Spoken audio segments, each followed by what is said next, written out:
Di sebelah. Gerak. Pembacaan sejarah singkat Hari Otonomi Daerah. Siap. Gerak.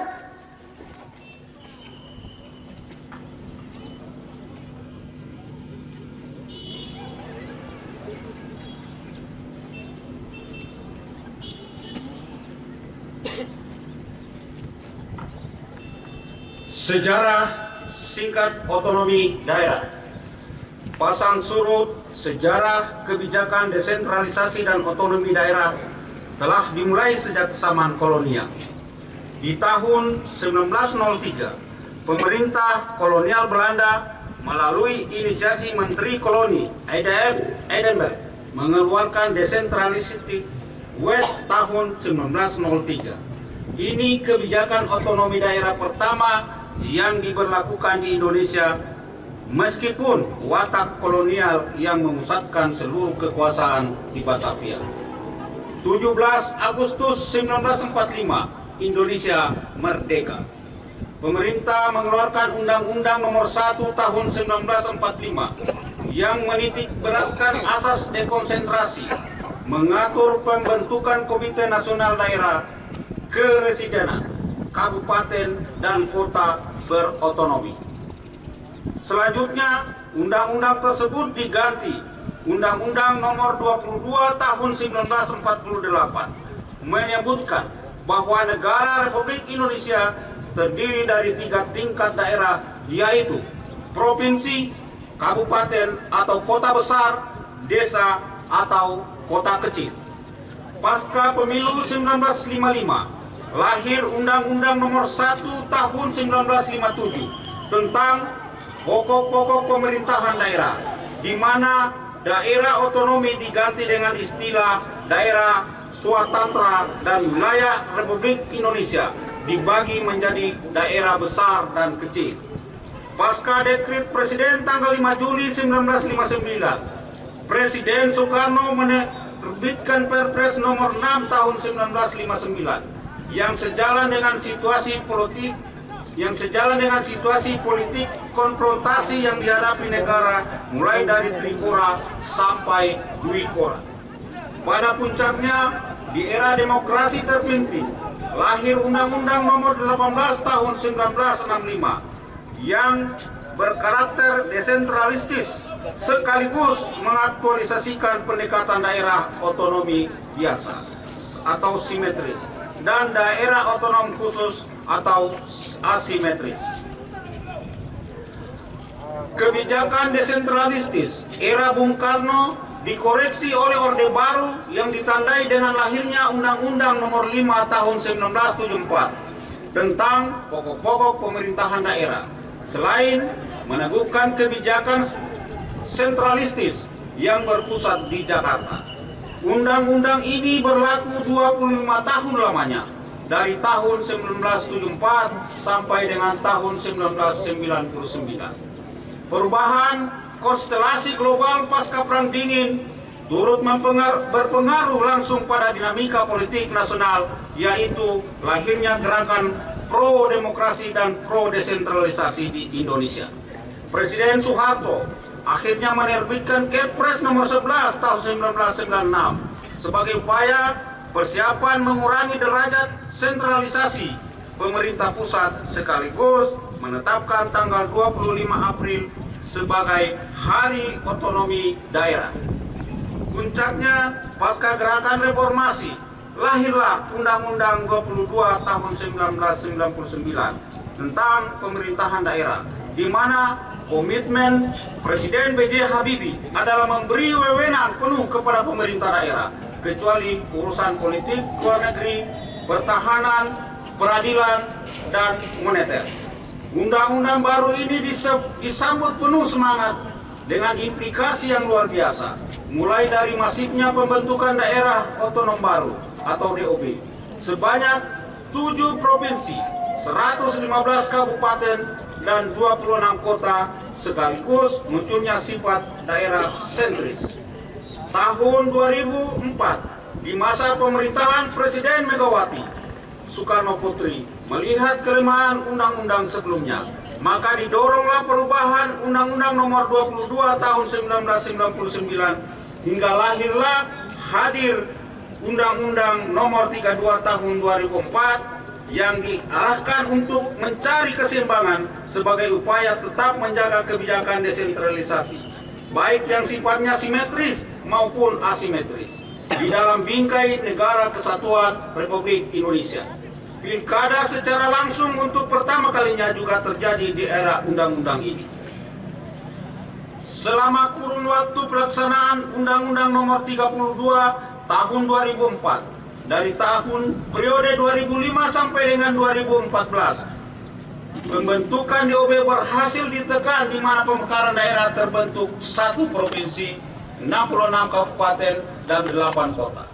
Berbagai kelemahan dalam 1 dekade tersebut mencetuskan upaya untuk memperjelas pengaturan tentang pemerintahan daerah, pilkada, dan desa dalam undang-undang tersendiri.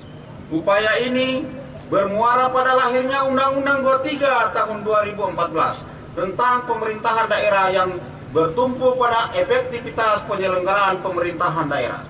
Mulai dari penegasan urusan pemerintahan hingga inisiasi manajemen dan daerah, inisiasi manajemen daerah transisi sebagai syarat pembentukan daerah otonomi baru.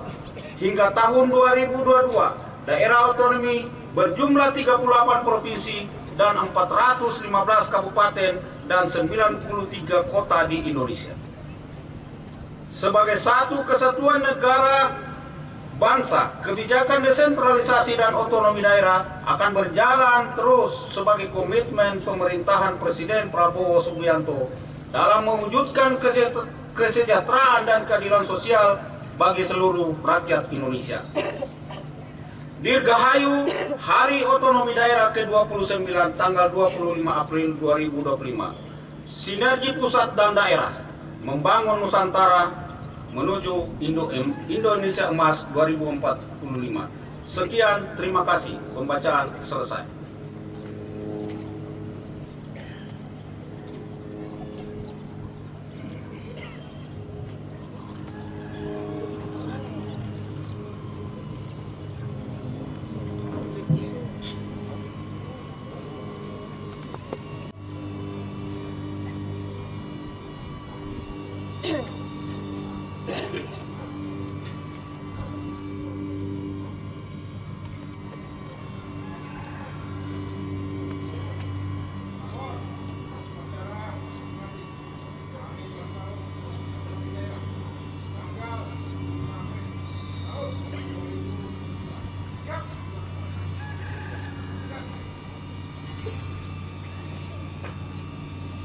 Gubernur selaku inspektur upacara memasuki lapangan upacara.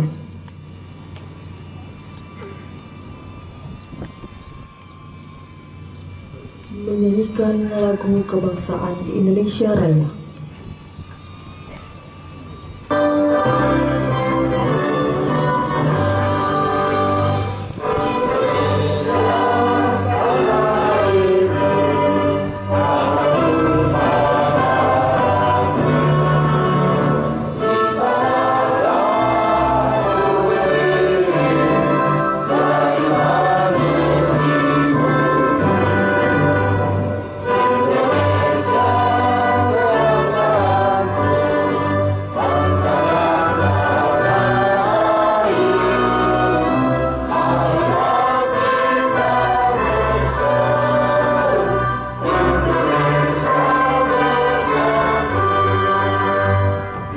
Kepada inspektur upacara.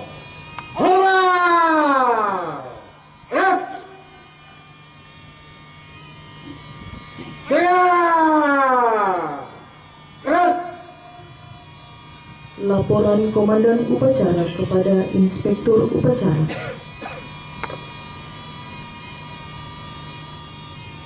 Peringatan Hari Otonomi Daerah ke-29 tanggal 25 April tahun 2025. Siap dilaksanakan. Lanjutkan. Lanjutkan.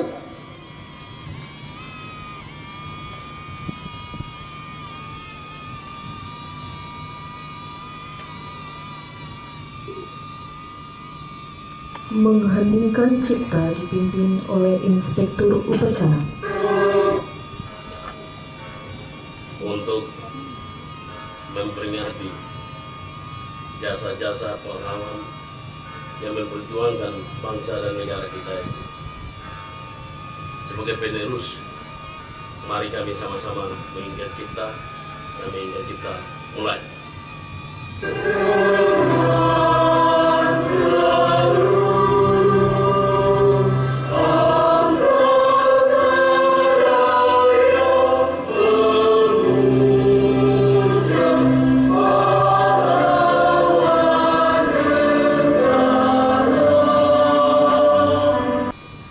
Amanat Inspektur Upacara, barisan diistirahatkan. Untuk amanat, istirahat di tempat. Gerak.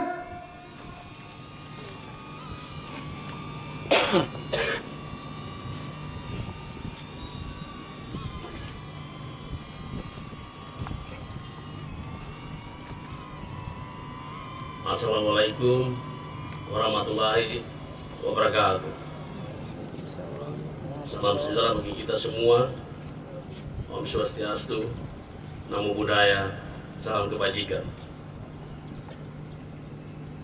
Koyo.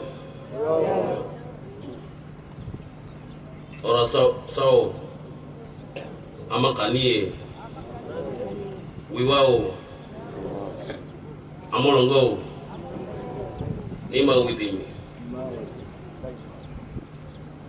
Yang terhormat Wakil Gubernur Provinsi Papua Tengah,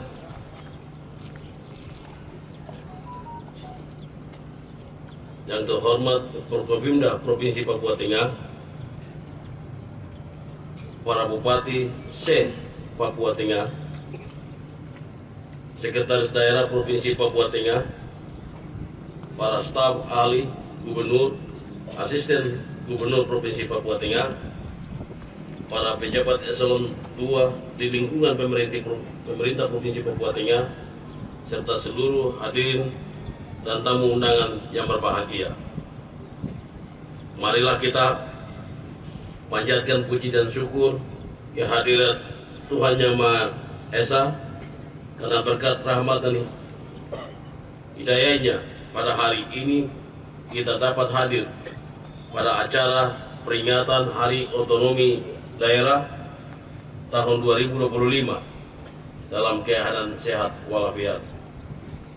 Melalui momentum yang berbahagia ini, perkenankan saya menyampaikan salam sekaligus apresiasi kepada seluruh jajaran pemerintah daerah, para tokoh masyarakat, akademisi, insan pers, serta seluruh elemen bangsa yang telah berkontribusi nyata dalam mensukseskan pelaksanaan otonomi daerah di Indonesia.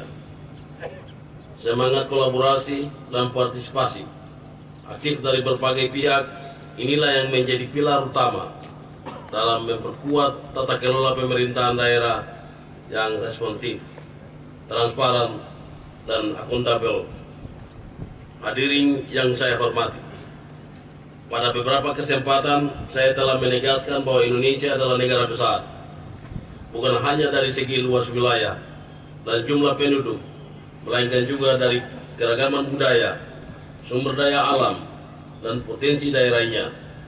Namun kehebatan ini tidak akan banyak berarti jika dibarengi dengan sinergi dan kolaborasi yang solid antara tingkat pemerintahan. Maka dari itu, sinergi pusat dan daerah merupakan sebuah keharusan untuk mencapai cita-cita bangsa, sebagaimana telah dituangkan dalam konstitusi kita.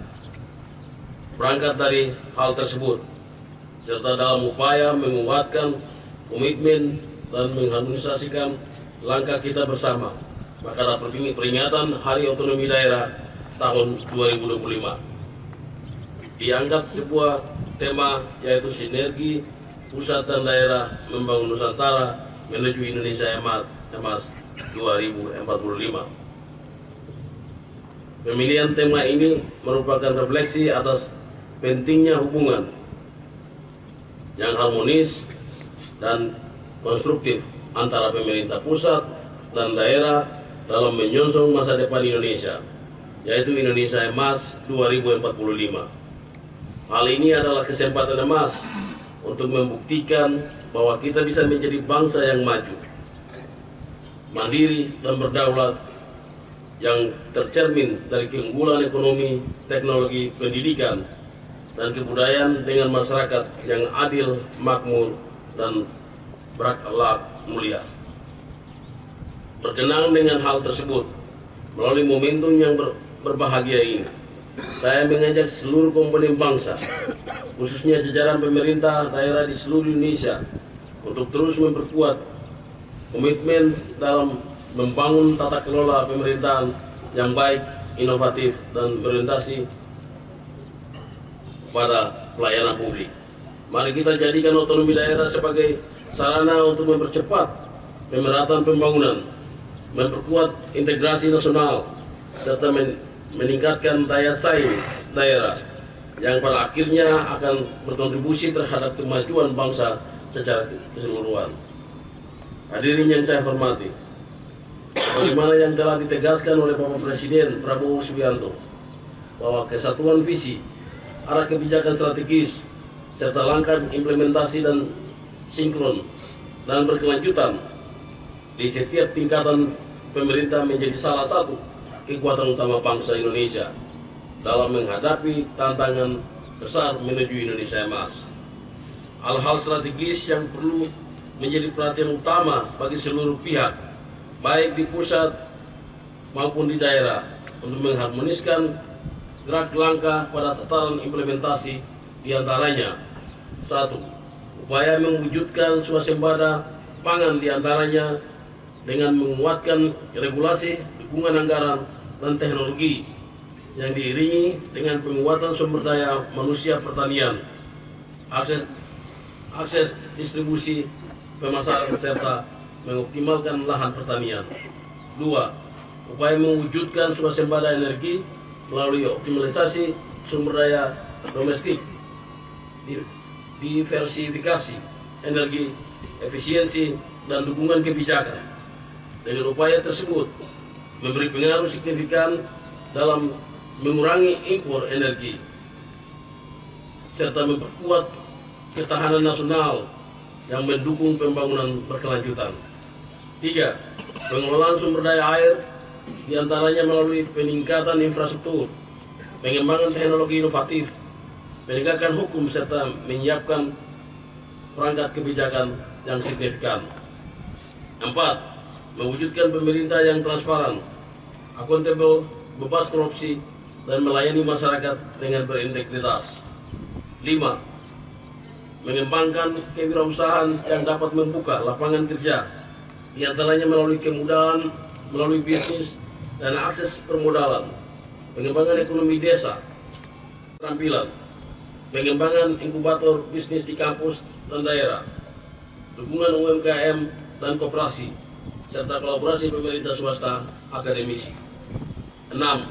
Peningkatan akses dan kualitas pendidikan melalui kolaborasi pemerintah, pusat dan daerah, swasta dan masyarakat, dengan memfokuskan pada beberapa hal utama, yakni pemerataan akses, infrastruktur, beasiswa, dan digitalisasi, peningkatan kualitas guru, kurikulum, dan fasilitas, serta pengawasan dan keterlibatan publik, termasuk di dalamnya memastikan peserta didik tercukupi asupan gizi melalui program pemberian makan bergizi gratis. 7. Upaya untuk mewujudkan pelayanan kesehatan yang merata, berkualitas, dan terjangkau. Diperlukan pendekatan menyeluruh yang melibatkan pemerintah daerah, tenaga medis, dan masyarakat. Beberapa upaya strategis yang dapat dilakukan, diantaranya penguatan sistem rujukan dan fasilitas kesehatan, peningkatan kualitas sumber daya manusia kesehatan, digitalisasi layanan kesehatan, penguatan jaminan kesehatan nasional, pencegahan dan promosi kesehatan, ketersediaan obat dan alat kesehatan, penanganan stunting dan gizi buruk. 8. Reformasi birokrasi dan penegakan hukum merupakan salah satu upaya untuk mewujudkan tata kelola pemerintahan yang efektif, efisien, transparan, dan akuntabel. Untuk langkah reformasi birokrasi dapat diawali dengan penyederhanaan struktur dan prosedur, peningkatan kualitas sumber daya aparatur, penguatan akuntabilitas diantaranya melalui penerapan e-government untuk transparansi pengelolaan anggaran, penguatan sistem pengawasan internal, dan mengembangkan kanal pengaduan masyarakat yang terintegrasi. Hadirin yang saya hormati, tantangan dalam penyelenggaraan pemerintahan dan pembangunan yang kita hadapi tidaklah mudah. Namun dengan kerjasama dan sinergi antara pemerintah pusat dan daerah, saya yakin kita bisa menghadapinya. Di sisi lain, kita harus memperkuat koordinasi antara tingkatan pemerintah untuk memastikan agar setiap kebijakan yang diambil implementatif dan tepat sasaran di daerah. Kolaborasi yang efektif antara pemerintah pusat dan daerah dalam melaksanakan arah kebijakan nasional memerlukan komitmen serta pemahaman yang sama mengenai prioritas pembangunan dan berorientasi pada kesejahteraan masyarakat. Oleh sebab itu, penting bagi pemerintah daerah untuk tidak hanya menjadi pelaksana, tetapi juga harus menjadi mitra aktif dalam merancang kebijakan yang relevan dengan kondisi dan potensi lokal, agar Indonesia dapat berkembang secara adil dan merata. Dalam membangun sinergi antara pemerintah pusat dan daerah, tidak dapat dilepas dari derajat kapasitas dari masing-masing tingkatan pemerintahan, karena merupakan salah satu faktor kunci untuk melaksanakan otonomi secara efektif, mengelola pembangunan daerah, dan mendukung implementasi kebijakan strategis nasional. Oleh karenanya, upaya peningkatan kapasitas daerah menjadi hal prioritas dengan memberikan atensi pada: pertama, penguatan sumber daya manusia aparatur melalui pelatihan dan sertifikasi kompetensi, kerjasama dengan perguruan tinggi dan beasiswa. 2. Peningkatan kapasitas keuangan daerah apabila optimalisasi pendapatan asli daerah. Desain APBD berbasis kinerja dan kerjasama dengan perbankan sebagai upaya membuka akses ke pembiayaan alternatif. 3. Penguatan kelembagaan dan tata kelola dengan melakukan reformasi birokrasi, digitalisasi pelayanan publik, dan peningkatan transparansi serta akuntabilitas. Terakhir, saya juga berpesan agar kita dapat menjadikan capaian pelaksanaan otonomi daerah di usia ke-29 tahun ini sebagai pijakan untuk terus mengoptimalkan penyelenggaraan urusan dan meningkatkan pelayanan publik di tengah-tengah tantangan dan dinamika yang ada. Penguatan kapasitas daerah menjadi hal yang harus dikedepankan dalam pengelolaan sumber daya, mendorong tata kelola yang lebih transparan dan akuntabel, serta meningkatkan sinergi antara pemerintah pusat dan daerah guna menghadirkan pemerintahan yang adaptif, responsif, serta mampu menjawab kebutuhan dan harapan masyarakat secara tepat dan berkelanjutan.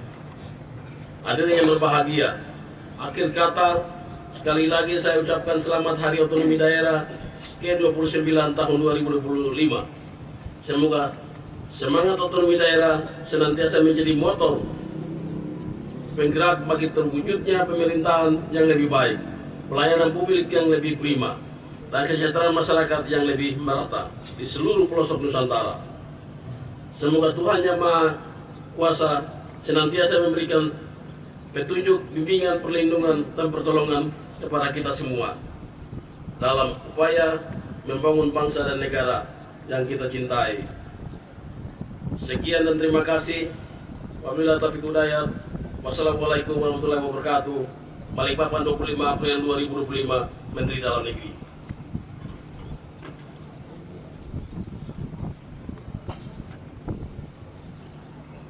Siap!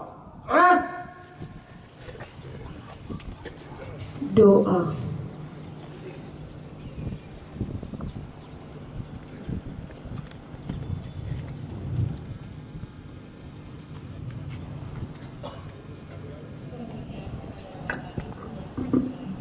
Bapak Ibu sekalian, izinkan kami membawakan doa dalam agama Kristen Protestan yang lain dapat menyesuaikan.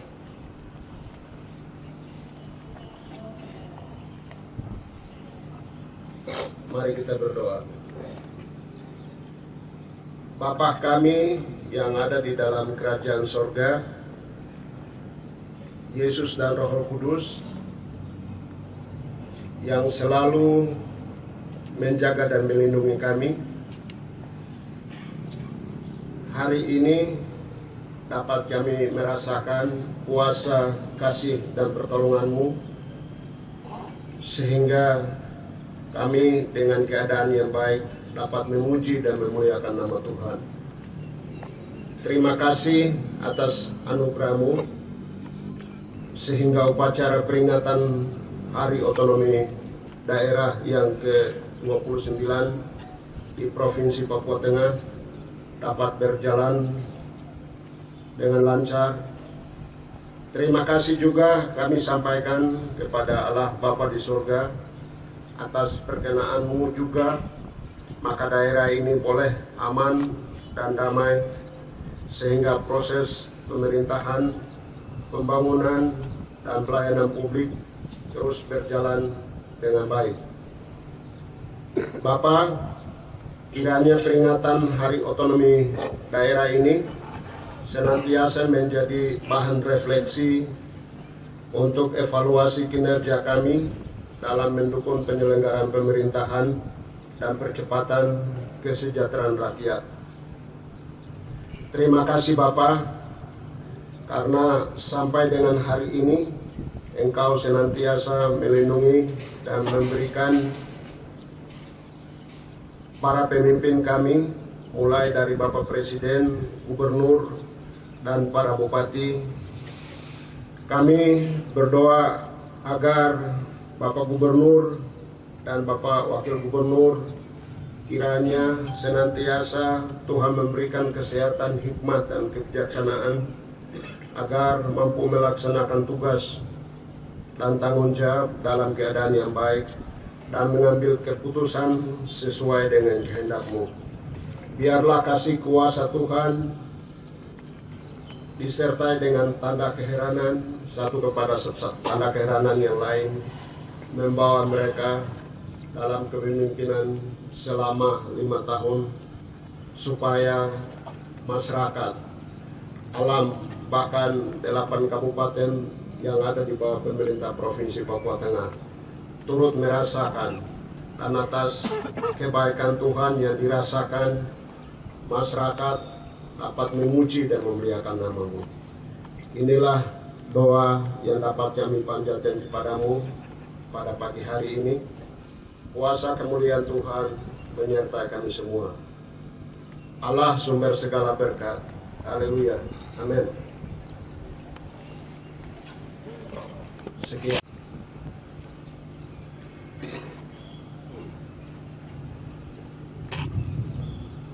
Upacara telah dilaksanakan.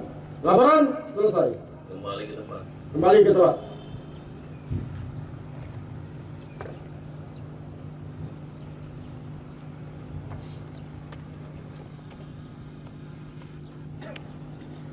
Penghormatan kepada Inspektur Upacara. Kepada Inspektur Upacara. Hormat! Red!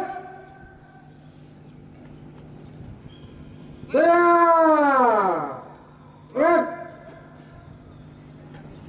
Inspektur Upacara meninggalkan lapangan upacara.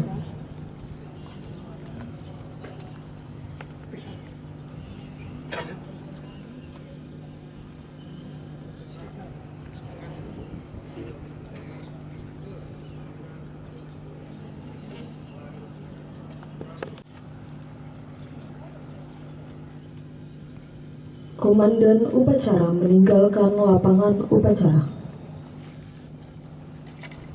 Terima kasih. Upacara telah dilaksanakan. Masing-masing pimpinan barisan dapat membuarkan barisannya. Silakan.